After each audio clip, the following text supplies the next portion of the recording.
Great to see you, man. We were just talking before we started this interview that we had met when I was doing my country radio show with CBC. You were with Dallas Smith.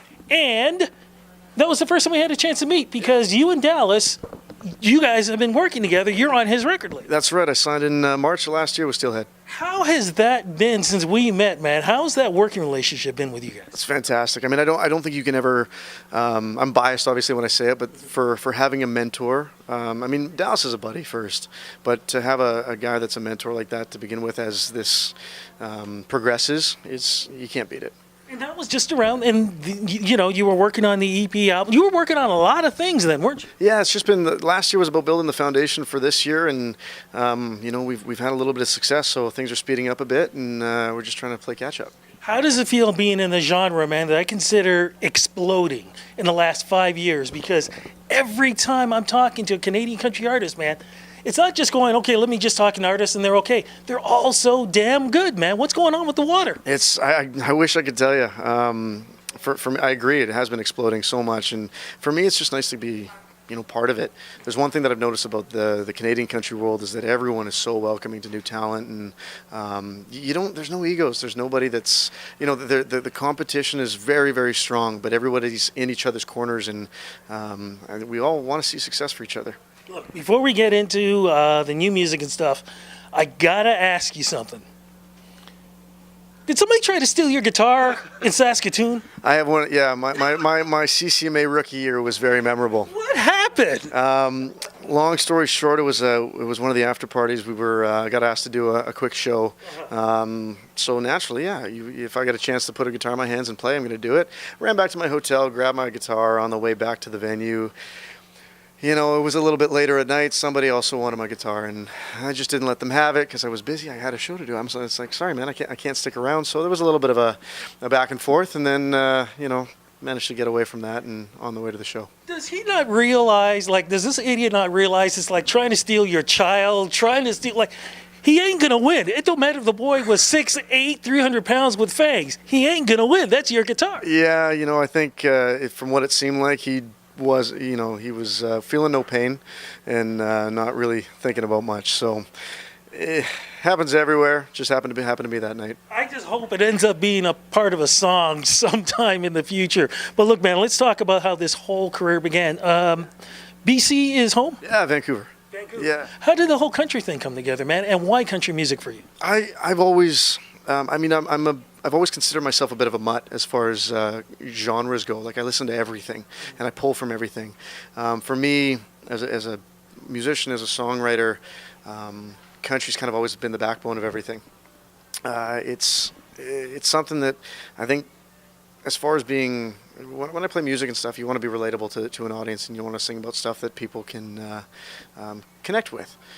So for me, that's always been country.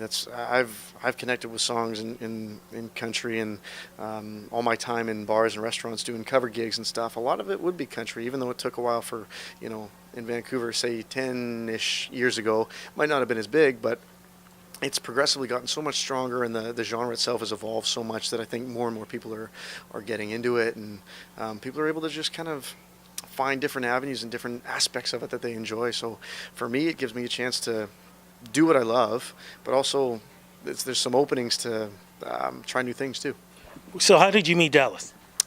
So I was working independently with a buddy of mine, Barry Jorgens, who's co-managing with us with Steelhead now.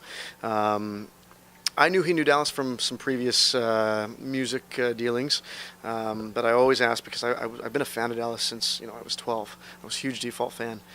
So I said, if the opportunity ever comes up, I'd love to meet Dallas. Please don't tell him anything about the music side or me as a musician. We're both diehard Vancouver Canuck fans, so I just love to talk about this and that and just be a buddy.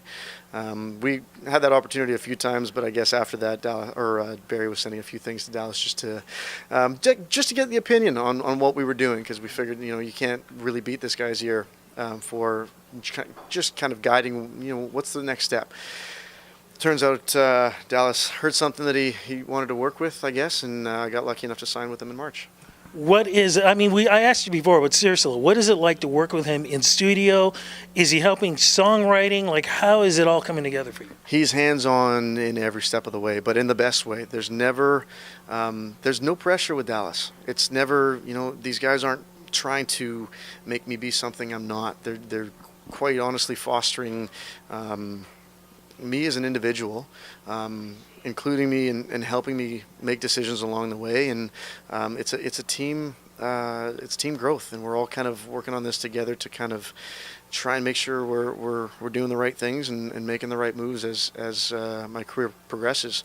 But obviously, having a guy with Dallas's experience, it's invaluable. And he's just, like I said, he's a buddy first, who I'm just lucky enough to have as a mentor on the way. Now, last summer, correct me if I'm wrong, was the first single that was released? Yeah, it was July of last year. What was the song? Paradise Found. What's it about, man? It's just about taking away the. It's not about the material things in life. It's about finding that person that makes your day better and makes life paradise for you, regardless of where you are. So what was that like, man, to hear your song on the radio for the first time? It was amazing. I remember it well. I was at home. It was a Friday afternoon around 2 or 3 o'clock, and you really can't. And I remember having to pull over, and I had to take a break and just listen to it. It's a pinnacle moment, right? I think all artists, when they put something out, they're hoping that they get a chance to hear them, over the radio one day. And that's my hometown station too over there, and my phone started blowing up after because a bunch of friends heard it. So it was a cool moment. Storytelling important for you? It's everything. I think storytelling and emoting on things that are real, that everyone can kind of connect with is country. That's music in general. So yeah, I think there always has to be substance behind what we do. We got a new single out right now. Yeah, get me there. What's that one about, my friend? It's similar to Paradise Found. It's a little more of your classic love track, just about that one person who is everything, and is that person that you just want to spend time with, and it's euphoric when you're with them. So I love this track. How is it the country can get away with it without being too schmaltzy about it? It's probably the delivery, and it's I think it's just the fact that when these songs are done in ways that even if it is a little schmaltzy, you get a little bit of the creative license to do it, just because it's people want to sing about things that are great like that. Don't get me wrong, because these days, man, guys don't know how to talk, and it's music like this that gives us a chance to go, okay, let me try it this way. Yeah, don't get me wrong. If you ask me to talk these words, I'm not the right person to ask. I'm just, that's why we let music hopefully do the talking in a lot of ways, and I think that's we're just going to try and continue to do that going forward. To continue with that, I have to assume there's got to be either an EP or an album in the works. Yeah, the EP we're shooting for the end of the summer. I think we're hopefully feeling like the timing's going to be right just before the fall to get everything out and let people dig into a little more than 2 tracks. And I'm playing a lot of stuff live now, but it's a lot of fun just being in the studio and getting these making them real now and seeing them develop in the creative process. But I'm excited to get it out, and yeah, hopefully end of summer is going to be the move. During the summer, though, festivals all over the place, especially for country. Yeah. Any of those you're going to be part of? Hopefully Boots and Hearts, I'm crossing my fingers. Yeah, there's a few that are kind of still up in the air for us right now. We're trying to lock a few down, but the goal is to definitely be at a couple in the next few months. Any chance you and Dallas could ever do a duet? I would never say no to that. I think, after getting a chance to sing with him on stage during his tour last year was pretty special, and it gave me a real good chance to hone my craft as a taking the guitar out of my hands and as a performer was amazing. But if the opportunity ever came up and Dallas was willing, I'd jump, obviously, in a heartbeat to do that. So you never know. If it happens, I'll be the first one to tell everybody. Look, man, you're following your dreams. A lot of people having a hard time these days. What advice can you give them, whether it be in music or whatever they're doing out there? What advice can you give them to hold on? Things can happen for you. We all know it's a grind, and I think everyone knows that it takes a lot of hard work, and you hear that from everybody all the time. You don't really recognize, at least I didn't recognize, how much hard work it takes until you're actually in it. And it gets harder and it gets harder and it gets harder, and you got to keep grinding, keep pushing. But for me, the biggest thing was finding that team that you trust, surrounding yourself with those that are the caliber's got to be better than you because it pulls you up naturally to be better as well. But once you kind of find that team, things start to move. Social media, website, Twitter, all that fun stuff. Where do you go to follow you? The best place, ShawnAustinMusic.com, is it's the webpage, but it's kind of the landing pad for all of the social media. So Instagram's there, Twitter's there, Facebook's there, Spotify, you name it, it's all. That's kind of the best place to get it all. Congratulations, my friend. Say hello to Dallas for me. I will be checking you out throughout the summer, man. Congrats. Thank you very much.